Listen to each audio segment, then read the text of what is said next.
Il est maintenant temps donc d'attaquer la première partie de ce tutoriel, c'est-à-dire tout ce qui va être la partie HTML de la mise en place de ce menu déroulant.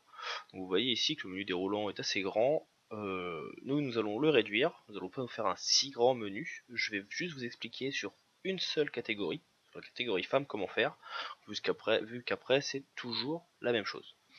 Donc pour faire simple, vous allez déjà venir ici dans Sublime Text. Voilà. Et vous allez venir ouvrir une page. Sur cette page, vous allez commencer par faire un CTRL S afin de l'enregistrer.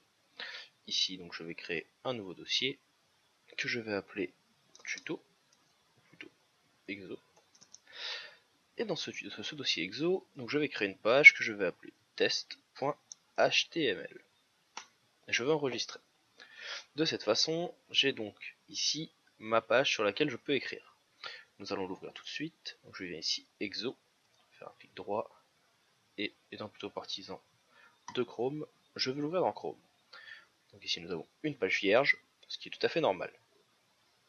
Nous allons ensuite donc venir écrire la partie importante, la première chose à écrire dans un site, c'est-à-dire le doctype.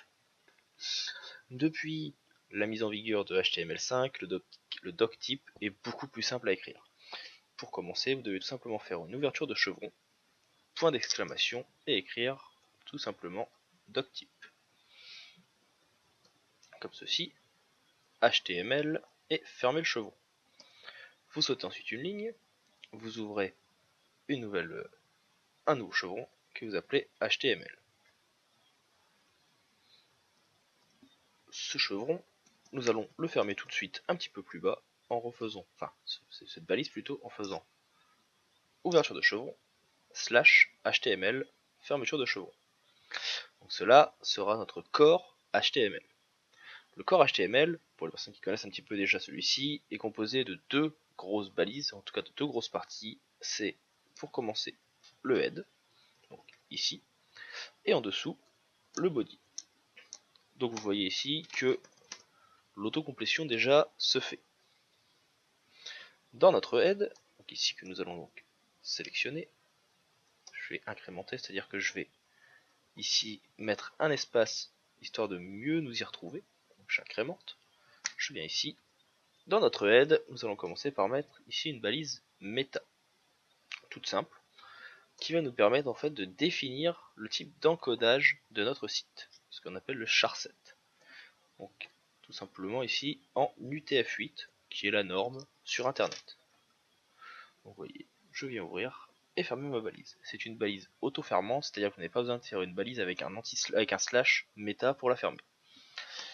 Et ensuite, donc toujours histoire de rester donc, bien normé, je viens sauter une ligne et je vais mettre ici une balise title, histoire de donner un titre à ma page. Nous allons l'appeler ici exo menu. Hop, et vous pouvez enregistrer. De cette façon,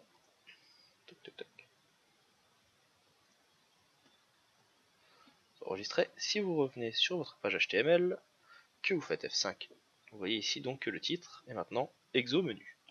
C'est l'utilité du title. Nous allons finir pour cette partie, en tout cas dans notre head, nous allons pouvoir attaquer notre body. Dans ce body, nous allons commencer tout simplement, vu que nous travaillons dans un menu, donc dans un header, par faire une balise, je ne vous le cache pas, header. Vous voyez, rien de bien compliqué. J'incrémente encore une fois, histoire que ce soit plus simple à lire. C'est-à-dire que je fais toujours un espace par rapport à la balise qui me contient. C'est-à-dire que la balise qui contient le 1, 2, 3, on va recommencer. En gros, c'est un système de boîte. Voilà. Je vais plutôt revenir au bas directement, ce sera plus simple. C'est un système de boîte. Vous avez donc votre boîte head qui contient ici une petite boîte méta, une boîte title. Et bien ici vous avez la balise body qui va contenir une boîte appelée header. Donc le contenant sera toujours en avant du contenu sur la ligne. Vous voyez donc d'où l'incrémentation. Ici l'espace.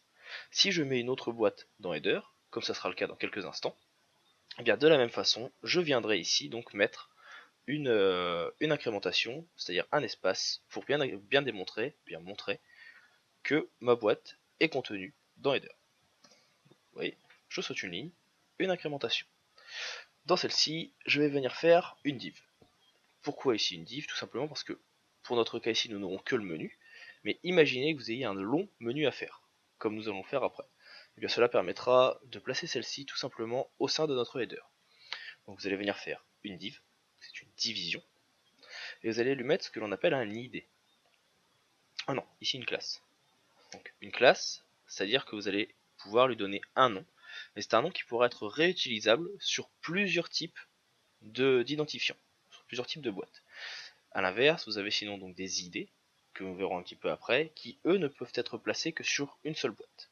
Voilà la différence. Classe, plusieurs boîtes, ID, une seule boîte.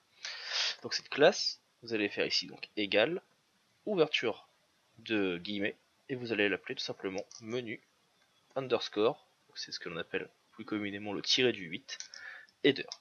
Vous pouvez le nommer comme vous le souhaitez, ce qui est plus simple pour vous. Moi je l'appelle comme ceci, et cette boîte, hop, je viens donc de nouveau sauter des lignes, et je viens la fermer, cette div. Une fois que cela est fait, nous allons donc commencer à créer notre menu. Je vais créer deux balises, une balise simple et une balise avec nos tiroirs. La première chose à faire ici, c'est de faire une balise UL. UL, c'est en fait une liste non ordonnée, c'est-à-dire qu'il n'y a pas de chiffres, juste des puces. Nous ferons disparaître après. Donc, pour vous montrer par exemple, si j'enregistre, je viens faire un F5, pour l'instant rien n'apparaît.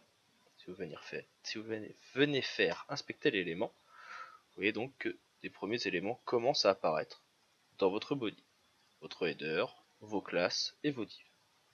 Nous allons maintenant commencer à les remplir. Donc, je reviens sur mon document. Donc dans ma div menu header, je viens mettre une liste UL. Je valide. Encore une fois, je viens sauter quelques lignes. Et dans cette balise, dans cette liste, nous allons venir y ajouter des éléments, comme une liste de courses. Si vous avez votre feuille de liste, et dans celle-ci, vous allez venir ajouter, par exemple, des tomates, des carottes, des pommes de terre, je ne sais pas, du jus d'orange. Et bien ici, ça va être la même chose. Vous avez votre liste, et dedans, vous allez venir ajouter les éléments que vous voulez dans votre menu. Donc, par exemple, le premier élément, qui sera donc symbolisé par la balise LI, sera tout simplement un lien, ici. Donc le lien se symbolise par A, href, qui permet de retrouver l'endroit, enfin de rentrer le lien. Donc ici, pour notre exemple, nous allons mettre égal, ouvrir les guillemets, nous allons mettre un dièse, simplement pour dire qu'il n'y a pas de lien pour l'instant. Et nous allons lui mettre un title, encore une fois pour le retrouver lorsque nous allons l'utiliser. Nous allons l'appeler par exemple index. Je ferme les parenthèses, enfin je ferme les guillemets, et je ferme mon A. Et sur ce A, avant de fermer la balise avec la balise A avec un slash, je vais mettre le nom de celle-ci. Nous allons l'appeler, par exemple, accueil. Hop, petite faute de frappe. Donc, accueil. Vous l'écrivez comme vous voulez. Et ici, je viens fermer ma balise avec un slash A, comme ceci. Avant d'aller voir sur internet ce que cela donne, donc, je vais ici venir ajouter une classe sur mon UL, avant d'oublier. Cette classe, comme tout à l'heure, pourra être réutilisée sur d'autres balises, sur d'autres boîtes au besoin. Et cette classe, je vais l'appeler navigation, qui me permettra donc de la placer au mieux.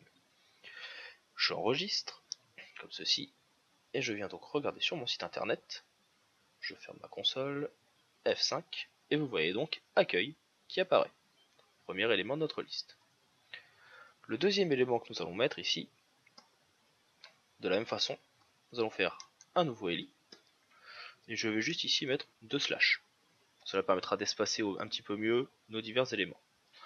C'est un choix personnel, ça vous permet de voir un petit peu comment peuvent être utilisés les eli, le type d'éléments que vous pouvez mettre dedans. Vous pouvez mettre par exemple du texte.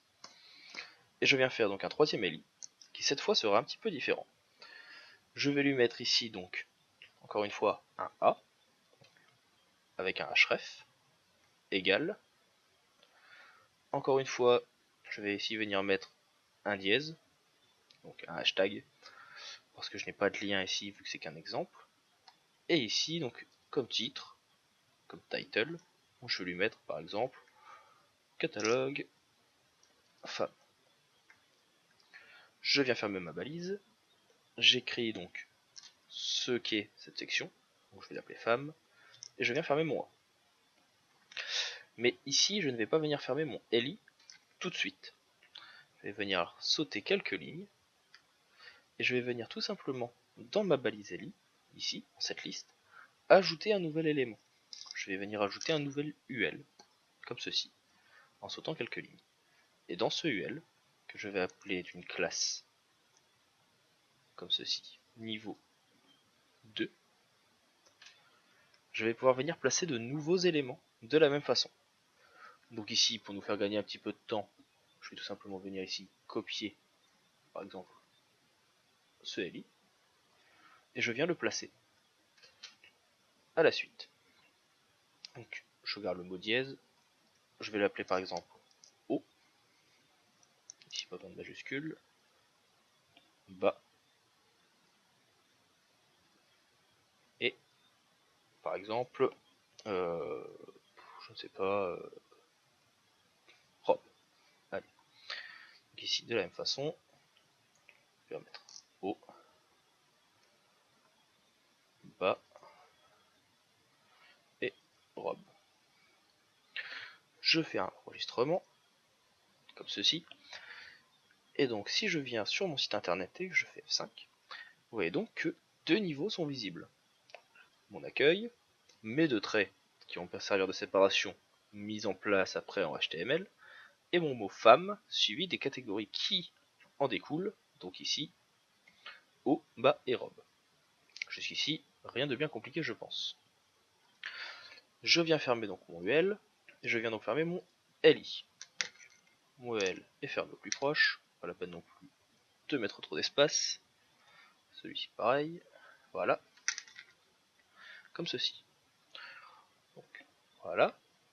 De la même façon, vous pouvez donc après faire d'autres collections, comme je vous l'avais montré sur l'exemple du début. Par exemple, nous avons ici accueil et femmes. Vous pouvez bien sûr écrire homme, enfant, accessoires, suivant les besoins que vous en avez. Ici, par exemple, si vous voulez le faire, vous pouvez gagner du temps. Vous avez juste à venir copier ici votre LI de femme. Si vous connaissez déjà la nomenclature, je viens effacer et je viens l'écrire catalogue homme et homme. Comme nous n'avons pas trop de liens à faire ici, nous pouvons gagner du temps comme ceci. Après, il vous faudrait changer tous les liens un par un, bien sûr, ce serait un petit peu plus long. Donc voilà. Et de la même façon, je viens faire un enfant.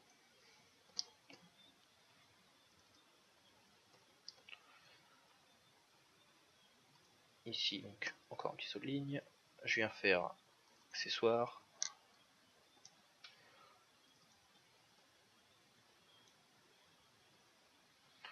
Ici, donc, vous l'appelez par exemple donc, sac. Sac. J'avais dit bijoux. Et bijoux. Et enfin, je peux reprendre ici mon accueil, comme ceci, que je viens placer hop, à la suite, et qui cette fois donc s'appellera contact. Et contact. Petit oubli de ma part, mes petits Eli ici, je viens les copier, je vais tout simplement venir ici donc sauter une ligne et les intercaler entre chaque. Voilà. Et ici. J'enregistre, et donc si je viens maintenant donc regarder sur mon site, j'ai donc toutes mes catégories qui apparaissent, mes contacts, mes petits espaces et mes sous-catégories. Vous voyez jusqu'ici rien de bien compliqué. Je reviens ici, nous allons essayer de garder un code un minimum propre, donc nous allons effacer tous les espaces en trop, comme ceci. Et comme vous le voyez ici, donc voilà, vous avez à chaque fois que vous faites un nouvel UL, le niveau 2 qui est disponible ici, puisque nous avons utilisé une classe.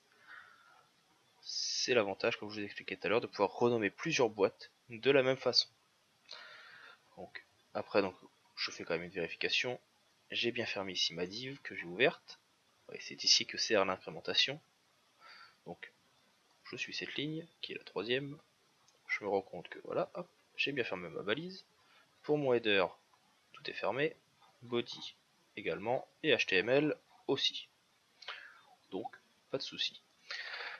Voilà pour la fin de cette première partie donc du HTML. Dans la partie suivante, ce sera un petit peu plus compliqué, un petit peu différent. Nous verrons donc toute la partie la partie CSS du tutoriel et qui nous permettra donc de mettre en forme notre menu à deux tiroirs.